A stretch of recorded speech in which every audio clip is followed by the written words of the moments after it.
todos nós. É um exemplo de honestidade, de idealismo, de amor ao Brasil. O senador de todos os brasileiros, atual vereador do Brasil pela Câmara Municipal de São Paulo, Eduardo Suplicy.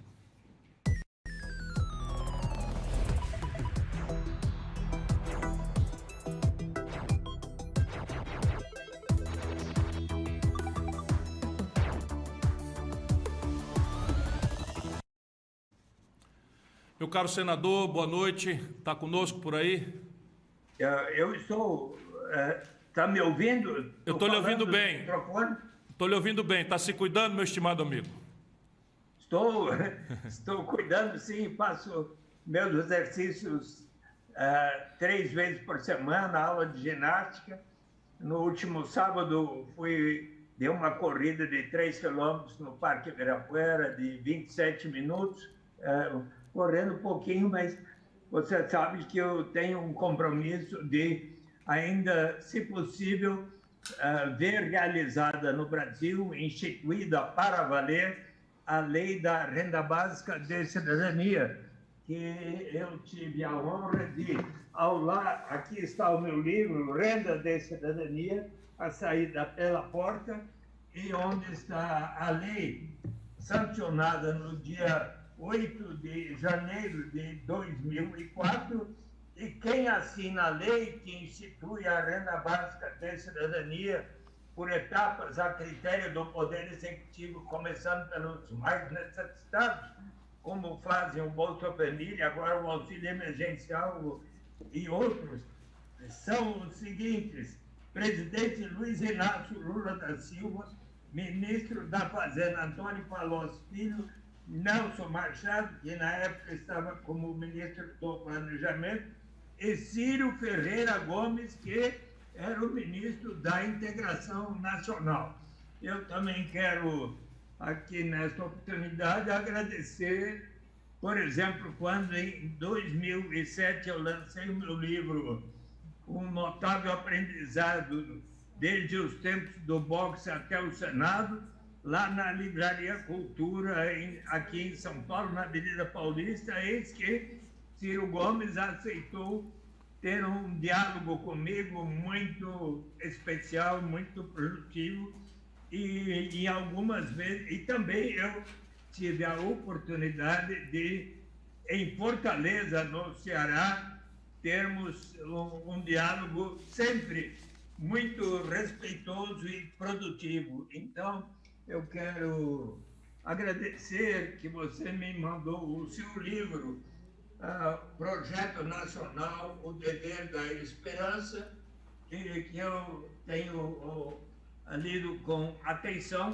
e dizer que considero você uma pessoa que precisa estar conosco nesta frente progressista que vai transformar o Brasil na direção melhor. Senador... Ainda hoje de tarde, eu fiz na Câmara Municipal um pronunciamento que tem muito a ver com as suas palavras recém-ditas sobre o pronunciamento que o presidente Bolsonaro fez hoje perante a ONU, que foi, assim, algo que não bem representou o povo brasileiro. Senador, deixa eu só lhe pedir, eu agradeço muito, honrado, eu é que tenho um privilégio especial de ser seu amigo, seu admirador, desde muitos anos, mas deixa eu pedir à sua assessoria aí que corrija, eu acho que a sua câmera foi desligada.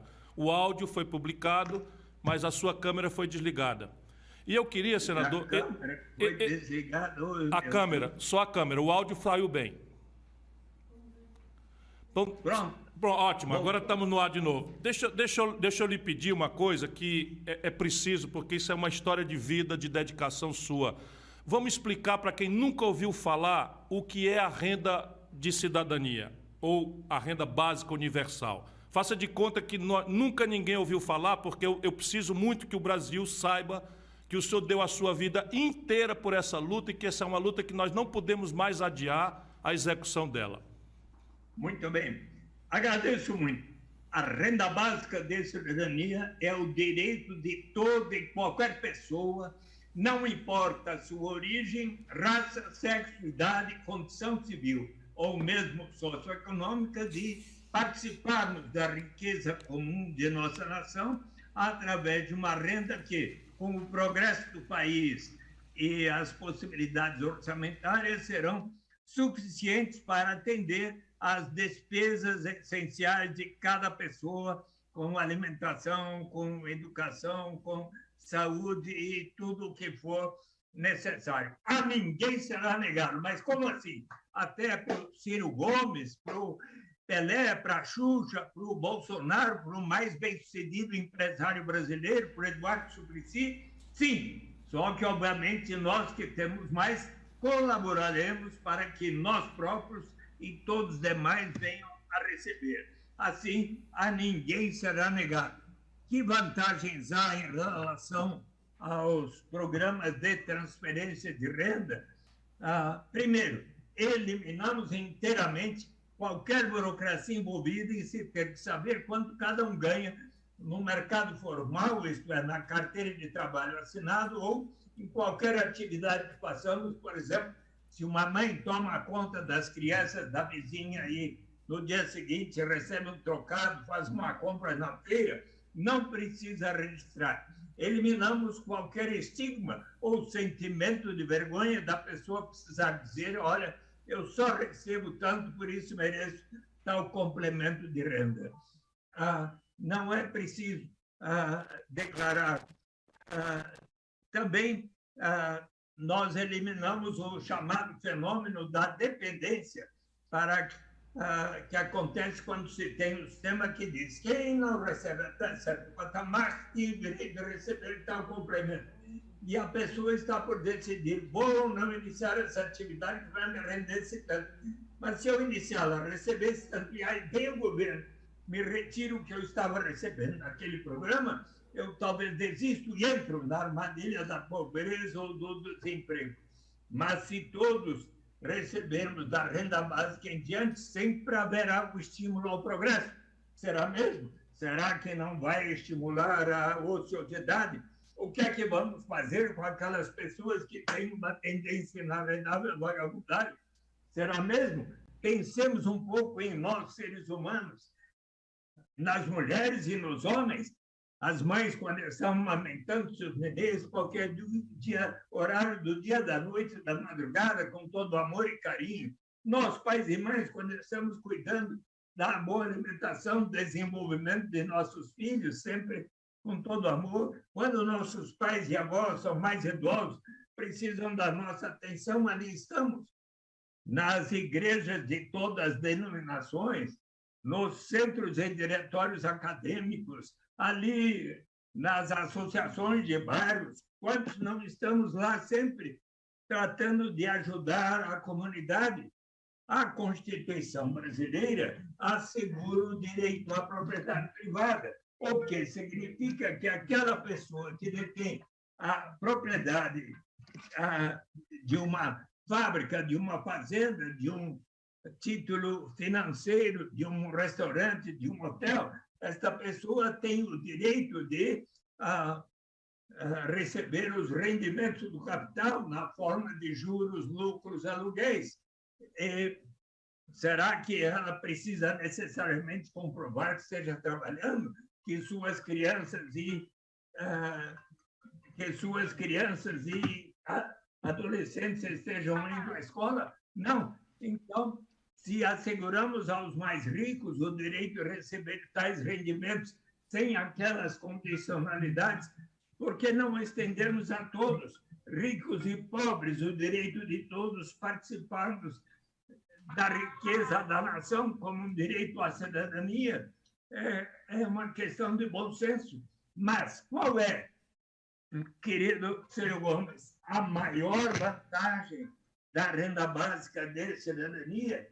É do ponto de vista da dignidade, da liberdade do ser humano, de que nos fala Amartya Sen em Desenvolvimento Comunitário, quando ele diz que desenvolvimento, se for para valer, deve significar maior grau de dignidade e liberdade real para todos.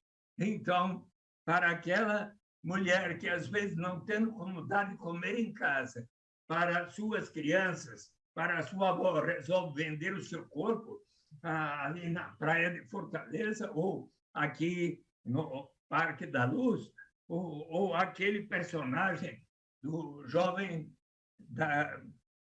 o rapaz que não tem como ajudar para o sustento da sua família, resolve se tornar o aviãozinho da quadrilha de narcotraficantes, como o Homem na Estrada, do Mano Brown, dos Racionais MC, o Homem na Estrada que perdeu a sua dignidade, a sua liberdade, que quer provar a si mesmo que realmente mudou, que se recuperou, quer viver em paz e dizer ao crime nunca mais. O dia que houver para si, para cada pessoa na sua família, o direito de receber uma renda suficiente para atender às suas necessidades vitais, esta pessoa vai ganhar o direito de dizer: não, agora eu não preciso aceitar essa única alternativa que me surge pela frente, mas que vai ferir a minha dignidade, colocar minha saúde e vida em risco. Diga, Mônica. Não, eu queria, senador, lhe perguntar qual é o argumento que nós, que advogamos essa renda de cidadania e sob sua liderança, porque ninguém tem direito de lhe tirar isso, o que nós diremos àqueles que dizem que isso é inviável, que não tem dinheiro para isso? Quais são os países que já praticam isso? A experiência mais bem-sucedida é a realizada no Alasca. No início dos anos 60, o prefeito de uma pequena vila de pescadores, como tantas existem no litoral do Ceará, em Guapió, que eu conheci lá, ou no litoral brasileiro, observou que de lá saía uma grande riqueza na forma da pesca. Boa parte da população continuava pobre. Então, disse o prefeito aos seus concidadãos: vamos criar um imposto de 3% sobre o valor da pesca para instituir um fundo que a todos pertencerá. Mas o imposto sou contra, enorme resistência. Demorou 5 anos para ele persuadir a comunidade. Uma vez instituído, deu tão certo que 10 anos depois ele se tornou governador eleito do Alasca, que ao final dos anos 60, tal como nós, numa camada pré-sal do Atlântico, na Baía de Prudhoe, ao norte do Alasca, encontraram uma enorme reserva petrolífera. Então, ele disse aos seus, então, 300 mil cidadãos, hoje 750 mil habitantes: nós precisamos pensar não apenas na geração presente, mas na vindoura, porque o petróleo, como outros recursos naturais, não é renovável. Então, ele propôs de vamos separar pelo menos 25% dos royalties decorrentes da exploração dos recursos naturais para instituir um fundo que a todos pertencerá. E 76 mil disseram sim, 38 mil não, e 2-1 venceu. Aqueles recursos passaram a ser investidos em títulos de renda fixa, ações de empresas do Alasca, contribuindo para diversificar a sua economia, dos Estados Unidos e internacionais, inclusive de mais de 200 empresas brasileiras, como Petrobras, Vale do Rio Doce, Itaú, Bradesco, Banco do Brasil, etc., e empreendimentos imobiliários, e o fundo passou de $1 bilhão no início dos anos 60 para 80 bilhões de dólares hoje. Vamos supor que você estivesse residindo no Alasca 1 ano ou mais. Então, você teria preenchido lá entre 1º de janeiro e março, 31 de março, um formulário, uma página só: sou Ciro Gomes, resido em tal endereço, se eu viajei no ano passado por tal qual motivo, estou aqui de volta, responde por suas crianças até 18 anos, por elas recebe igual para todos, trabalho em tal instituição, não precisa dizer qual a sua remuneração, nem o patrimônio acumulado. Poucas perguntas adicionais, 2 pessoas testemunham que lhe conhecem, essa declaração é verdadeira. Se assim tivesse procedido, ao final de setembro, começo de outubro, por transferência eletrônica na sua conta bancária, por cheque ou por cheque enviado à sua residência, se lá estivesse, teria recebido nos primeiros anos 300, 400, 500. Em 2008, quando o preço do petróleo foi lá para cima, 3.200 e tantos dólares por pessoa. No ano passado, mais de $1.000. E assim, qual foi a consequência? 1980, Alasca, o mais desigual dos 50 estados norte-americanos. Hoje, Alasca e Utah, os dois com 0,42 de coeficiente Gini, são os dois estados mais igualitários dos Estados Unidos e constitui suicídio político para qualquer liderança do Alasca, republicano ou democrata, propor o fim desse sistema. E há outros exemplos, como em Macau, que desde 2008 começou a pagar um Wealth Partaking Scheme, que no ano passado pagou cerca de 10 mil patacas, ou cerca de $1.240 por ano. E eu estive lá, estive no Alasca por 7 dias, nos anos 90, pesquisando, e achei isso formidável, todo mundo acha bom. Lá em Macau também, por 2 dias, eu percorri a caminho do Congresso Internacional da Renda Básica na África, na Coreia do Sul. Visitei as experiências da Namíbia. Em 2019, fui visitar as experiências nas vilas rurais do Quênia, onde todos os adultos de 18 anos ou mais estão recebendo $22 por mês. E lá perguntei, junto com a Mônica Dalari, que me acompanhava, quando vocês passaram a receber a renda básica, começaram a trabalhar mais ou menos, muito mais, porque compramos instrumentos de trabalho, passamos a produzir muito mais legumes, frutas, verduras, etc. Ou outros que, nós compramos aqui aparelhos de pesca para pescar no lago, aumentou sobremodo. Quais as prioridades? Quando a gente recebe o marido e mulher, nos reunimos, e a prioridade é a educação das crianças. E que resultados houve? Dentre outros, a violência doméstica contra a mulher diminuiu 51% depois de 2 anos de experiência. Então, felizmente, o conceito da renda básica hoje, que caro Ciro Gomes, vem se espalhando pelo mundo inteiro. Laureados com o Prêmio Nobel de Economia e da Paz estão todos recomendando, e dentre os chefes de Estado que estão tanto recomendando o direito à renda básica, você sabe que está aquele que todos nós tanto respeitamos, que é o Papa Francisco. Você já teve a oportunidade de ler Vamos Sonhar Juntos, do Papa Francisco? O caminho para um futuro melhor, Ciro? Bom, nós temos aí com clareza, não é? O senador Suplicy, que dedica, volto a dizer, a vida inteira à questão superior dos pobres, mas a preocupação em ter um instrumento correto. Ele mostrou a ideia, com toda a lucidez e os testemunhos, mostrou que há muitos lugares que já se praticam, nada justifica que nós, brasileiros, não levemos essa ideia a sério e coloquemos em prática tão logo seja possível.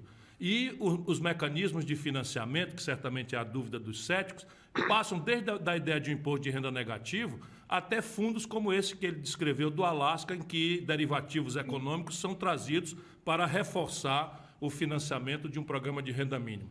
Senador, vê-se que o pai do Supla, em pleno 80 anos, está com uma vitalidade impressionante. Não é? Eu queria saber quais são os seus planos para 22, porque o Brasil está precisando muito, muito, muito de gente com seu patriotismo, sua seriedade, seu espírito público, porque nós vivemos, não sei se concorda, o pior momento da vida brasileira nos últimos muitos anos, ou talvez o pior da história. Querido Ciro Gomes, eu estou me dedicando inteiramente a este propósito, assim como você hoje, um pré-candidato à presidência da República, me convidou para falarmos sobre esse tema. Eu também, dia 21 de junho passado, quando completei 80 anos, o presidente Lula me deu um presente de aniversário. Conversamos 1h10 sobre esse tema. E eu falei que eu estou disposto a percorrer o Brasil para estar com ele defendendo. E eu gostaria que todos os candidatos à presidência da República venham a defender. Aliás, o Supremo Tribunal Federal determinou, em função do mandado de injunção que a Defensoria Pública da União apresentou junto ao Supremo Tribunal Federal, determinou que o governo Bolsonaro precisará, em 2022, regulamentar a Lei 10.835, que você assinou com o presidente Lula. Então, eu gostaria de ver todos os candidatos à presidência, como você, defendendo a renda básica de cidadania. E eu me disponho a ir à Universidade Federal de Fortaleza, à Assembleia Legislativa, à Câmara Municipal, aos municípios brasileiros.